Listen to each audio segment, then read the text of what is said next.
जहाँ हिमालय की बर्फ से ढकी चोटियाँ सूर्योदय की पहली किरणों का स्वागत करती है, जहाँ देवदार और चीड़ के घने जंगलों में बहती ठंडी हवाएं मन को शांति से भर देती है, जहाँ हर झील, हर घाटी और हर पर्वत अपनी एक अनोखी कहानी सुनाता है। स्वागत है आपका देवभूमि उत्तराखंड के दिव्य अंचल कुमाऊं में।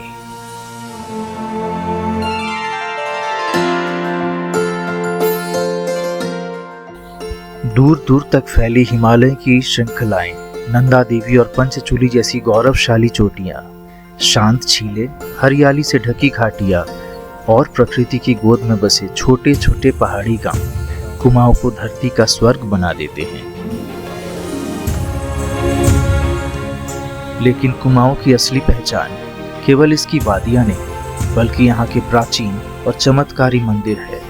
यहाँ मां नैना देवी का दिव्य रूप, नीम करौली बाबा के पावन कैंची धाम की आध्यात्मिक ऊर्जा, हनुमानगढ़ी की अलौकिक आस्था, अल्मोड़ा की रहस्यमयी कसार देवी और हजारों वर्ष पूर्व जागेश्वर धाम और दंडेश्वर महादेव की अद्भुत शिवमय भूमि है। चितई गुलु देवता का न्याय का दरबार भी है और भीमताल स्थित भीमेश्वर महादेव की पौराणिक इतिहास, जहां महाभारत की गूंज आज भी महसूस की जा सकती है। इस यात्रा में हम आपको लेकर चलेंगे कुमाऊं के उन दिव्य मंदिरों तक जहां आस्था और इतिहास एक साथ जीवंत हो उठते हैं। आइए मिलकर खोजते हैं हिमालय की गोद में बसे उस पवित्र संसार को, जहां प्रकृति और परमात्मा का अद्भुत संगम हर कदम पर आपका इंतजार कर रहा है।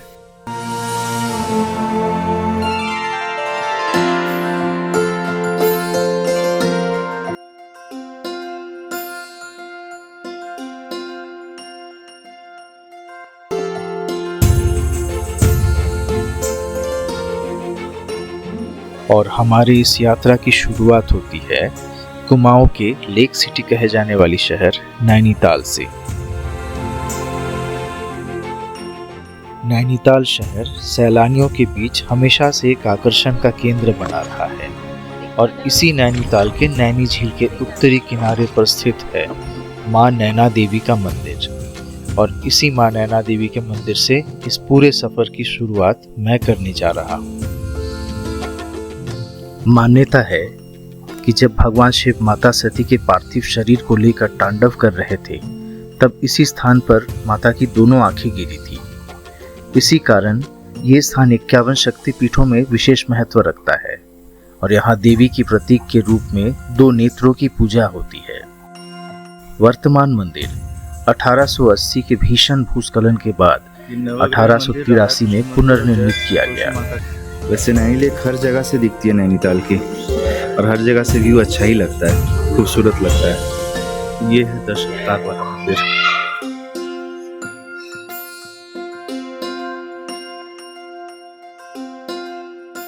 वास्तुकला की दृष्टि से मंदिर पारंपरिक उत्तर भारतीय शैली में निर्मित है।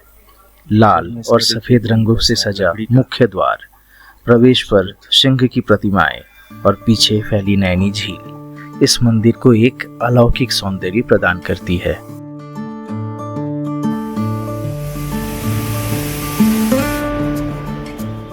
मां नैना देवी मंदिर में दर्शन करने के बाद नैनीताल से थोड़ी ही दूरी पर स्थित हनुमानगढ़ी की ओर मैं चल पड़ा। हनुमानगढ़ी नैनीताल से कुछ दूरी पर स्थित हनुमानगढ़ी मंदिर की स्थापना श्री नीम करौली बाबा ने लगभग 1950 के दशक में करवाई थी। यहाँ भगवान हनुमान के दक्षिण मुखी प्रतिमा स्थापित है। ये मंदिर अपनी धार्मिक महत्ता के साथ साथ नैनीताल के सबसे सुंदर सूर्यास्त यानी कि सनसेट को देखने के लिए प्रसिद्ध है। ऊंचाई पर स्थित ये मंदिर हिमालय और तराई के अद्भुत नज़ारे प्रस्तुत करता है।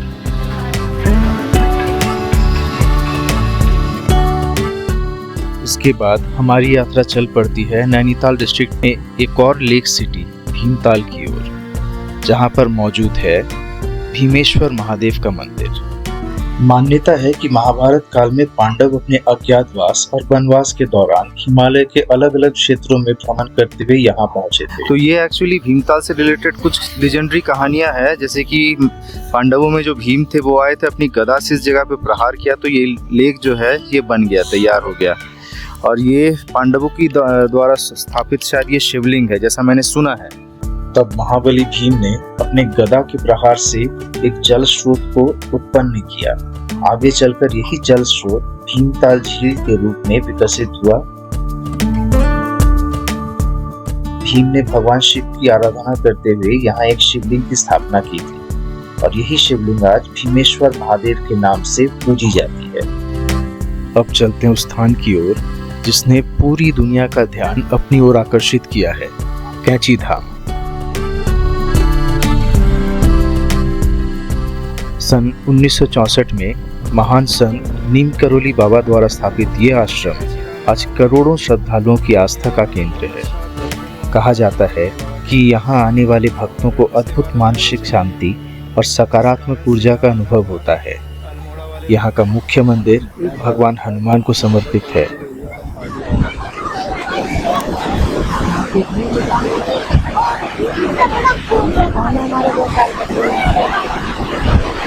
ये कैंची धाम, नीम करोली बाबा का आश्रम। नीम करोली बाबा को जैसा मैंने कहा कि भगवान हनुमान जी का भक्त कहा जाता, भक्त ही सिर्फ नहीं, आश्रम की सादगी ही इसकी सबसे बड़ी विशेषता है। सफेद रंग की इमारतें, हरे भरे पहाड़ और शांत वातावरण इसे आध्यात्मिक साधना का अद्भुत केंद्र बनाती। कैंची धाम के चमत्कारों को खुद में समेटकर मैं चल पड़ा अल्मोड़ा की ओर, जो कि कुमाऊं का कल्चरल कैपिटल माना जाता है। और यहाँ पर मौजूद है एक और दिव्य और चमत्कारी मंदिर, कसार देवी। पृथ्वी के चारों ओर पाए जाने वाली वैन आइलैंड बेल्ट्स में गैप्स पाए जाने वाली 3 ही ऐसी जगह है पूरे विश्व में, जिनमें से एक है कसार देवी।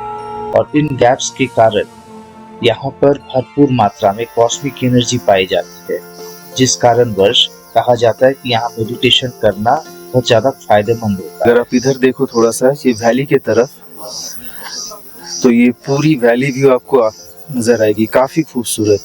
और यहाँ पर ये जो रॉक है, ये जो पत्थर आप देख रहे हैं, इसमें मोस्टली लोग जो है मेडिटेशन करते हैं। कसार देवी मंदिर से थोड़ा ऊपर चलने पर एक शिवालय भी मौजूद है, जहां आप भगवान शिव के दर्शन और आराधना कर सकते हैं। अल्मोड़ा से कुछ ही किलोमीटर दूरी पर स्थित ये मंदिर लगभग 2000 वर्ष पुराना माना जाता है। ऐसा माना जाता है कि इसका निर्माण 2री शताब्दी के आसपास हुआ था। यहाँ स्वामी विवेकानंद ने 1890 के दशक में ध्यान किया था। बाद में ये स्थान विश्व भर में आध्यात्मिक साधकों और कलाकारों का केंद्र बन गया। यहाँ कुछ पल एकांत में बिताने पर आपको एक अद्भुत ऊर्जा का अनुभव होता है, एक ऐसी एनर्जी जो शायद आपकी पूरी जिंदगी को बदल के रख दे। आपका पूरा मन जो विचलित होता रहता है उसे शांत कर दे। तो जरूर से यहाँ आइएगा। वैसे इस जगह को एक बहुत ही प्यारे और खूबसूरत सनसेट देखने के लिए भी जाना जाता है। सूर्यास्त के समय कसार देवी और उसके आसपास के इलाके इतने खूबसूरत लगते हैं जिसके बारे में मैं शब्दों में नहीं बता सकता। और हाँ, यहाँ से अल्मोड़ा शहर आपको काफी अच्छे से दिखाई पड़ता है। रात होने पर ये पूरा शहर आपको सितारों की तरह जगमगाते हुए नजर आएगा। तो कसार देवी मंदिर अगर आप आ रहे हैं तो आध्यात्म के साथ साथ यहाँ की नेचुरल ब्यूटी को भी एक बार जरूर एक्सपीरियंस कीजिए। देखिए, और अब चलते हैं उस मंदिर की ओर जहां पहुंचने पर आपका रोम रोम भगवान शिव की भक्ति में लीन हो जाता है। जी हाँ, मैं बात कर रहा हूँ 125 शिव मंदिरों का समूह जागेश्वर धाम के बारे में। और ऐसी मान्यता है कि भगवान शिव की लिंग रूपी पूजा सबसे पहले यहीं पर शुरू हुई थी। देवदार के घने जंगलों के बीच बसे इस जागेश्वर धाम में सिर्फ एक नहीं बल्कि 100 से भी अधिक प्राचीन पत्थरों से बनी हुई मंदिरों का एक विशाल समूह है, जिनका निर्माण मुख्यतः 8वीं से 13वीं शताब्दी के बीच कत्यूरी और चंद शासकों ने करवाया। कई मंदिर आज भी भारतीय पुरातत्व सर्वेक्षण द्वारा संरक्षित है। जागेश्वर परिसर में ही स्थित कुबेर मंदिर धन के देवता कुबेर को समर्पित है। मान्यता है कि यहाँ भगवान शिव के साथ साथ कुबेर ने भी तपस्या की थी। छोटा होने के बावजूद इसकी पत्थर की नक्काशी काफ़ी ज़्यादा उत्कृष्ट है। जागेश्वर धाम से कुछ दूर पहले स्थित है दंडेश्वर महादेव का मंदिर, जो इस पूरे क्षेत्र का सबसे विशाल शिव मंदिर माना जाता है।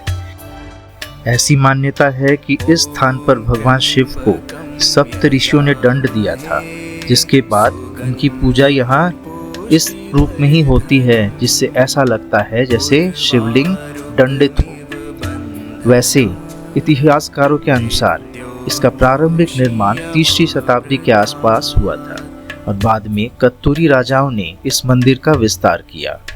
ऊंचा शिखर, विशाल शिवलिंग और विशाल पत्थर की संरचना इसे हिमालय क्षेत्र के मंदिरों की वास्तुकला का उत्कृष्ट उदाहरण बनाती है।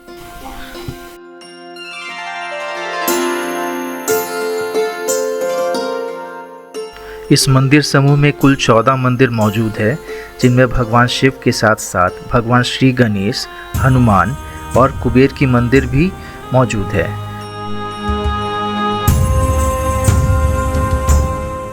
अब हम यहाँ से थोड़ा और आगे चल पड़े एक और मंदिर, जिसके बारे में मैंने सुना तो था, पर वहाँ मैं पिछली बार भी नहीं गया था और अब तक नहीं। और वो मंदिर है वृद्ध जागेश्वर धाम, जिसे माना जाता है कि ये जागेश्वर धाम से भी ज्यादा पुराना मंदिर है। तो ये है वृद्ध जागेश्वर मंदिर और ये करीब आपका 1500 साल पुराना है। कुछ लोग कहते हैं 4000 साल पुराने, लेकिन अंदर पंडित जी ने कहा, अंदर तो ऐसे फोटोग्राफी अलाउड नहीं थी, लेकिन पंडित जी ने कहा कि ये 4000 वर्ष पुराने नहीं है बल्कि 1500 साल पुराने हैं।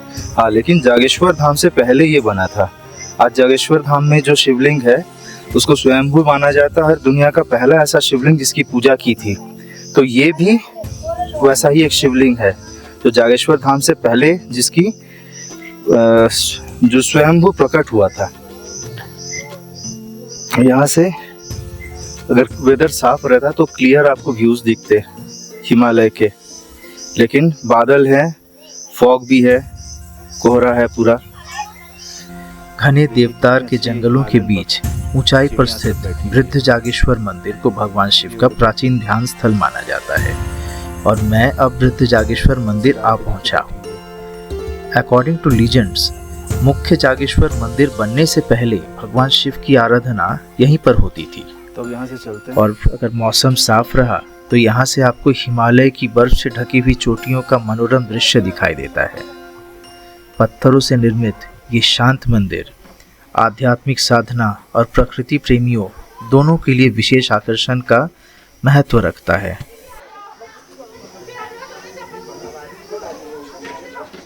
ये कितनी पुरानी होगी फिर भी?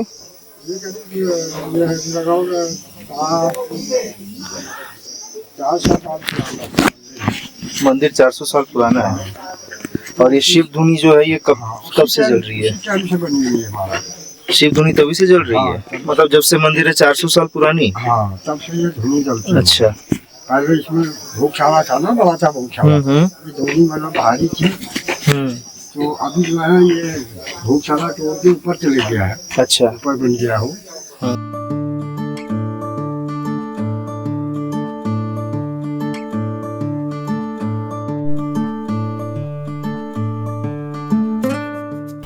इसके बाद हम जा पहुंचते हैं न्याय के देवता गोलू देवता के प्रसिद्ध मंदिर चितई में। गोलू देवता को भगवान शिव के गौर भैरव स्वरूप का अवतार माना जाता है।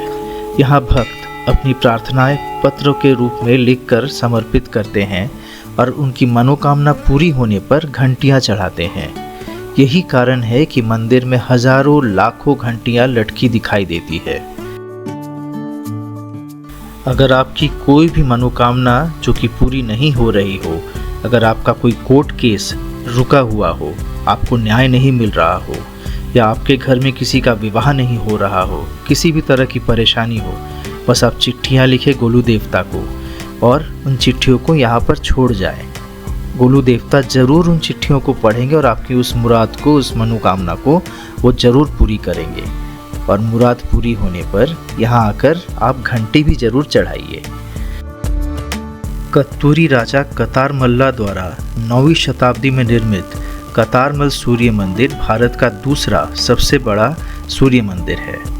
अल्मोड़ा से 17 किलोमीटर दूर करीब 2116 मीटर की ऊंचाई पर स्थित इस परिसर में एक मुख्य मंदिर है, जिसके चारों ओर 45 छोटे मंदिर है। और कोसी गांव से यहाँ तक पहुँचने के लिए करीब 1.5 से 3 किलोमीटर की पैदल यात्रा भी आपको करनी पड़ सकती है।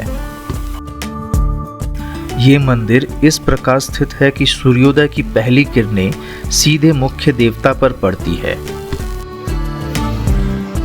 अब चलते हैं सीधे अल्मोड़ा टाउन की ओर और अल्मोड़ा टाउन की छोटी छोटी पतली पतली गलियों से होते हुए यहाँ के कुछ खास और प्रमुख मंदिरों का भी अवलोकन करते हैं। और चलिए आपको भी दिखाते हैं कि अल्मोड़ा टाउन में कौन से ऐसे फेमस मंदिर है जहाँ आप घूम सकते हैं।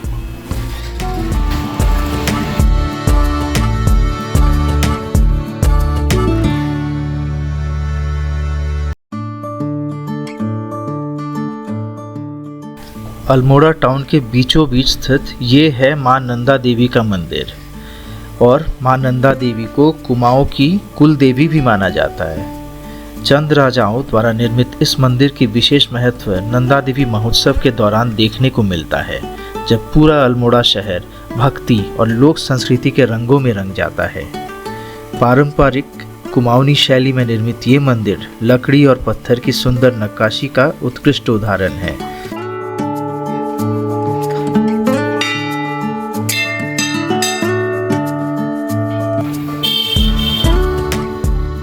अल्मोड़ा की पतली पतली गलियों से होते हुए हम आप पहुंचते हैं अब श्री रघुनाथ मंदिर में। और रघुनाथ मंदिर समर्पित है भगवान श्री राम को।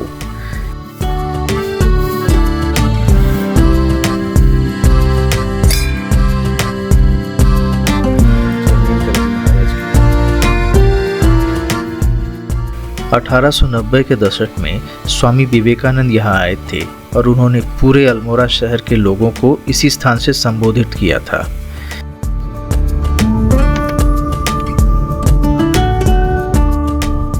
अब अल्मोड़ा से आगे कौसानी के रास्ते होते हुए हम चल पड़े बैजनाथ धाम की ओर।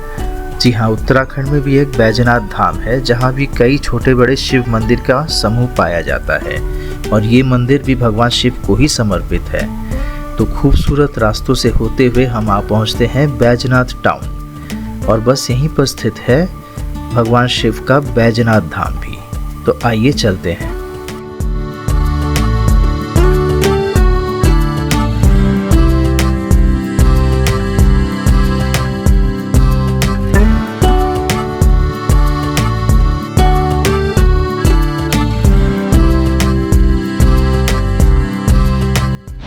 तो ये रास्ता जाती है बैजनाथ टेम्पल की तरफ। ये बगल में गोमती नदी बहती हुई और ये सामने दिख रहा मंदिर। अब अंदर चलेंगे। 12वीं शताब्दी में कत्तूरी राजाओं द्वारा निर्मित ये मंदिर समूह भगवान शिव को समर्पित है। कहा यह भी जाता है कि कभी यहाँ कत्तूरी साम्राज्य की राजधानी हुआ करती थी। नागर शैली में बने इन मंदिरों की पत्थर की नक्काशी, गर्भगृह की उत्कृष्ट मूर्तियाँ और गोमती नदी का शांत प्रभाव मिलकर एक अद्भुत आध्यात्मिक वातावरण का निर्माण करती है। यहाँ स्थापित देवी पार्वती की काले रंग के पत्थर की दुर्लभ प्रतिमा भारतीय मूर्तिकला का उत्कृष्ट उदाहरण मानी जाती है। कहीं कहीं तो ये भी कहते हैं कि ये मंदिर समूह पूरे एक रात में तैयार किया गया था।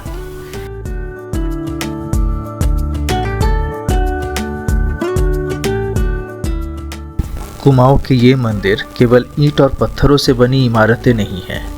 ये हजारों वर्षों की संस्कृति, आस्था, कला और सभ्यता की जीवित विरासत है। अगर आपको इस यात्रा में आध्यात्मिक शांति, इतिहास और हिमालय की दिव्यता का अनुभव हुआ हो तो वीडियो को लाइक करें, अपने दोस्तों और परिवार के साथ शेयर करें और मेरे चैनल ट्रैवलर एसबी को सब्सक्राइब करना ना भूलें। तो फिर मिलेंगे किसी और अद्भुत और खूबसूरत यात्रा में आप सबके साथ।